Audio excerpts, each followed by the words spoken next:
Did you know that startups with warm introductions are 13 times more likely to get a meeting with investors compared to those who reach out cold? Well, over the last 4 years, I've helped hundreds of founders raise over $250 million, and 99% of the founders I speak to and work with have one big problem in common they find, and that's actually getting enough meetings with investors. So, in this video, I'm going to show you what you need to work on if you're a first-time founder or you've barely fundraised before, because then you'll know exactly which steps that matter in getting a high volume of investor meetings. And that way you can focus on the things that actually matter. And also, there's a free resource in the comments below to help you find and target the right investors. It just asks you a few questions and then starts to give you 20 plus investors at a time that are highly targeted, and then gives you the warm introduction tactics to actually be able to find the right investors. But look, before we go into these steps, let me just tell you about a friend of mine. So my friend, he's extremely experienced, very high up in his field, amazing track record, everything you would want in a candidate. Now, he decided to look for a new job and assumed with his CV, it would be easy. But here's the thing, it wasn't. He spent 6-7 months applying online, absolutely nothing, not a single meaningful lead. He started stressing about money, doubting himself, wondering if he'd ever get hired, had all these people like myself saying, what's happening? Like, why have you not been able to get a job? And you know what the issue was? He was applying cold, sending his CV into job portals where hundreds of others were doing the same. His resume just sank to the bottom of every pile. However, then he changed his approach. He stopped applying blind and instead focused on finding people in his network who could introduce him directly to hiring managers. People who could say, you should speak to him, he's amazing. And once that trust was transferred, everything shifted. He landed a job within 2 months. Now, you're probably seeing some similarities to what you're doing in fundraising, because fundraising is exactly the same. If you're just cold emailing your deck, or God forbid, submitting your pitch deck to a website, which I see so many founders do, all you're doing is you're putting yourself at the bottom of a very long list. And you're wondering why you keep getting generic replies from investors that say nothing to you and not really getting anything and not meeting any investors. However, when a trusted connector puts your name in front of an investor, someone they already know and respect, you're suddenly at the top. Because hiring and investing follow the same rule. People trust people who come from people they trust. But if you aren't Mark Zuckerberg or Jeff Bezos and haven't built massive businesses before, then you don't have that trust. Take Alex Chessman, for example. He is one of Europe's most successful entrepreneurs, building Love Film that sold to Netflix, Zoopla that's a unicorn, and now Kazoo, which is also a unicorn. So an exceptionally seasoned entrepreneur. Now, when he was building Kazoo, he came to my old fund and gave us a term sheet with the terms. We signed it in less than 2 weeks, no questions asked, because we trusted him so much to build a massive business. Now, you aren't Mark Zuckerberg or Jeff Bezos or Alex Chesterman. Neither am I. Like, I wish I was, right? But I'm not. We're different in that regard, and that 99% of people are, especially if you're a first-time founder, or especially when you haven't fundraised before and haven't built these amazing businesses. So you don't have that inherent trust from investors that you will instantly be successful. So what happens then? Investors are looking for other ways to get that trust from you. If you go in cold, then investors will instantly lack trust and most likely reject you. And that's why warm connections and an investor network are so powerful in fundraising. They leverage the connector's established credibility that they trust you to be a great founder, which makes investors instantly love you and more likely to want to spend more time understanding if you're worth it. And all that relates to is more likely to take a meeting with you. In fact, when I was back to being an investor, some connectors were so credible and we respected their experiences so much and their views that if they sent any company to us, any of them, we didn't even really look at the deck. We just take a meeting with any founder they introduced because we knew that every founder they introduced was one of the best. And we knew that it would get at least very far, or we'd probably invest. And then that takes us to how you build out a functioning network that increases the volume of warm connections you get, which makes investors trust you more but also how great the investor meetings are actually going to be too. So what's the first step then? Well, have you ever gone to a supermarket and completely forgotten what you came for? You walk in, you're hungry, you're motivated, but 5 minutes in, you're aimlessly walking the aisles, you buy stuff you don't need, forget the one thing you actually came for, and walk out with way too much or usually not enough. Now, that's exactly what fundraising will look like if you don't have a structured investor CRM. You might be doing investor calls, sending emails, even getting intros. But if you're not organized, if you don't have a plan, you'll forget who's hot, who's cold, and most importantly, when and where you need to follow up to keep the momentum going. You'll spend time on the wrong people, miss the ones who are actually interested, and worst of all, waste weeks without making any real progress. But when you've got a solid CRM set up from the start, you walk in with a shopping list. You hit the right conversations at the right time, and you walk out with exactly what you need, which in the end is going to be term sheets. But how do you do this? What does an organized fundraising CRM actually look like? Now, I've built one from the ground up for my clients that we use, and they've gone on to raise hundreds of millions of dollars using it. But I always say this, the best CRM is the one that you're actually going to use. I've seen founders raise millions of dollars using a Google Sheets document, but also use paid software too. You need to find what you're comfortable with and then start to add to it. And as a start, you need to focus on 5 main things that you're tracking when it comes to investors. What are these 5 things? So we need to obviously check out the investor name.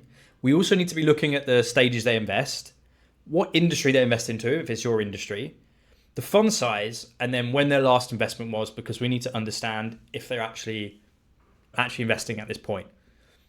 We need to make sure that we're targeting the right ones and being super organized on how we do this correctly. And one of the biggest things I've realized is this is one of the hardest parts of building a network.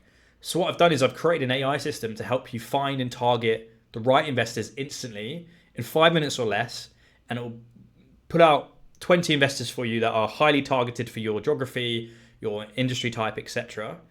And you can keep repeating that and just keep doing that.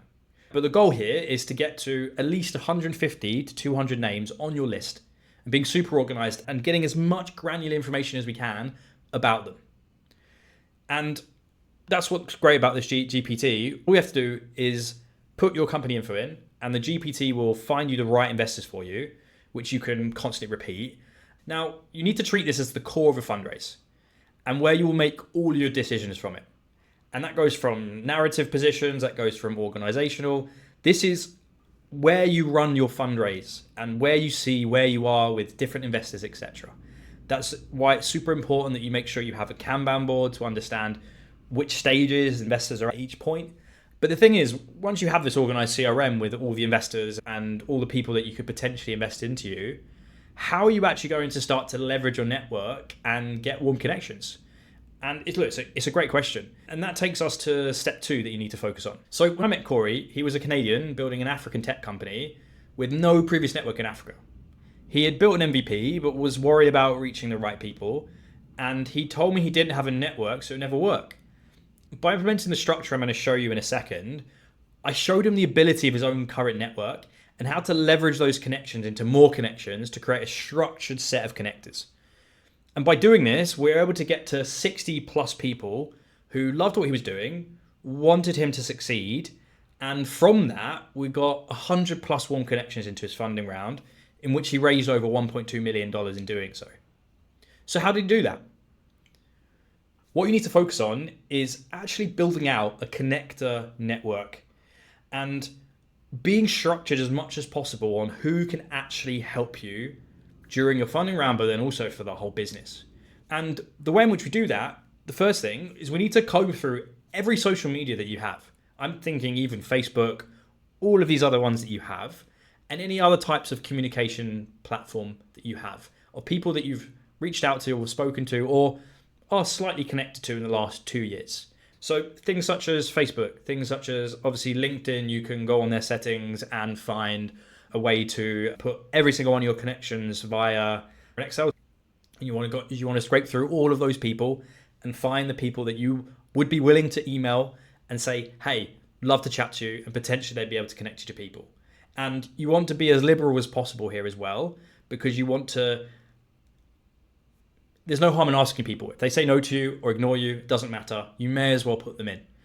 Now, the last thing you want to do is you want to scroll through your emails, both personal and also business, of the last 2 years. Go through every single email you've been through, every single contact that you've ever messaged or connected to, and see if they'd be willing to do it. What you want to do is build out a list of people you think who could help you in any way possible. There's no harm to it. So put them down on the list. We need to have at least 50 to 100 people who you could put down on that list. Then you actually want to reach out to them. We're not trying to reach out to them asking for warm connections.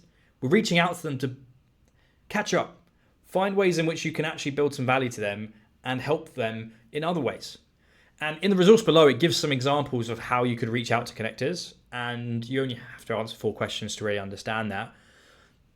But once you're in those meetings, to really start to build value and to build an aspect of where they're willing to introduce you to the people that they know, you want to focus on what you can do for them and front load that in the meetings. And how you can actually front load that value to them, you need to be focusing on 3 different things. So the first one is, can you connect with someone? There's probably someone in your network that they're interested by that you could connect to. And as you build your network and get better and better at this and more structured, you can start to pinpoint all of these different people that you've spoken to. The second one is, can you give them some type of resource to help them in some way?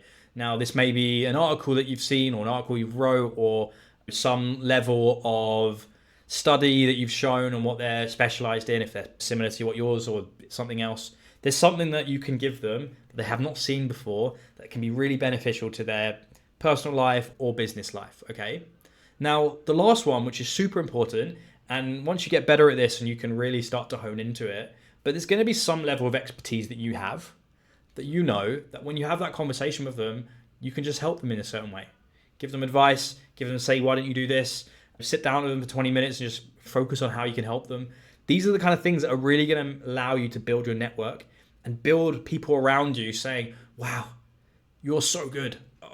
You're one of the best founders I've ever seen. I have to make sure I'm connecting this person to everyone that I know. Because what happens here is you've given them so much value that they want to give back because you front loaded that giving as much as possible.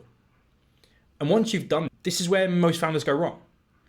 You go straight into asking for investor connections, completely destroying anything because they realize that you were just asking for investment.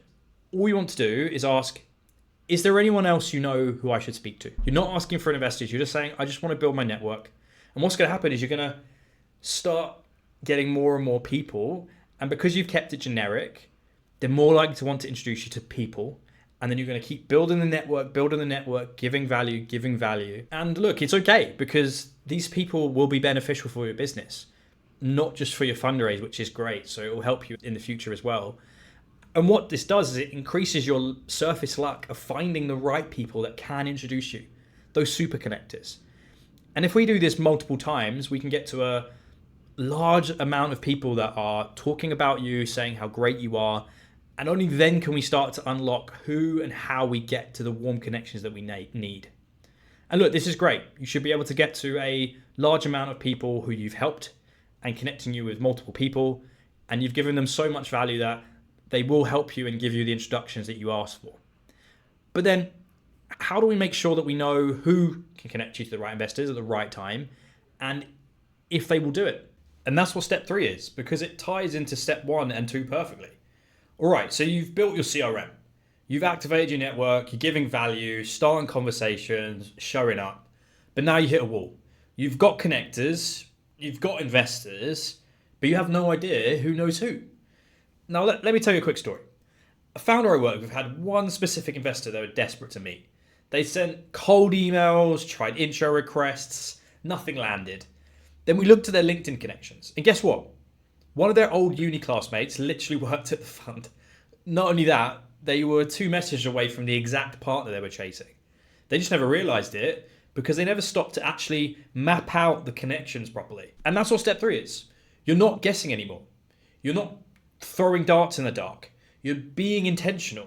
You're figuring out which connectors can actually open which doors. And once you know that, warm intros stop being a nice to have and start to become a repeatable system, because you can start to look at the right people at the right time and connect them.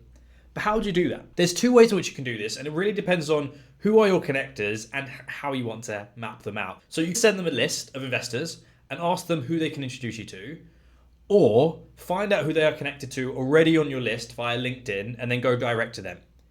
But one thing you need to make sure you do is be specific. Find out the exact names they can intro you to and just be super specific. We're not going to these investors saying, hey, can you introduce me to someone? But rather, here is a long list of people. Here are the people that you are connected to, or I think you're connected to. Can you please let me know if this is correct? And actually get confirmation. Now, this is where I see founders go wrong, is you're focusing on this when you are needing to meet investors instead of much earlier. If you do this 1 to 2 months before you start your fundraise, what happens is you can actually look at where you're at and only then focus on what you need to work on to improve it.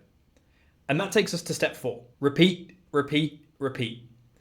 This is something that will constantly need to be improved and altered. And the work you do today will be what allows you to get connections for your future funding rounds in potentially years' time. It's something you have to keep working at, and that is something that will allow you to create the network of your dreams. But it does take work. And if you do these 3 main steps and then repeat properly, you can create a network that get you as many warm connections as possible to the best investors in the world within a 1 to 3 month span.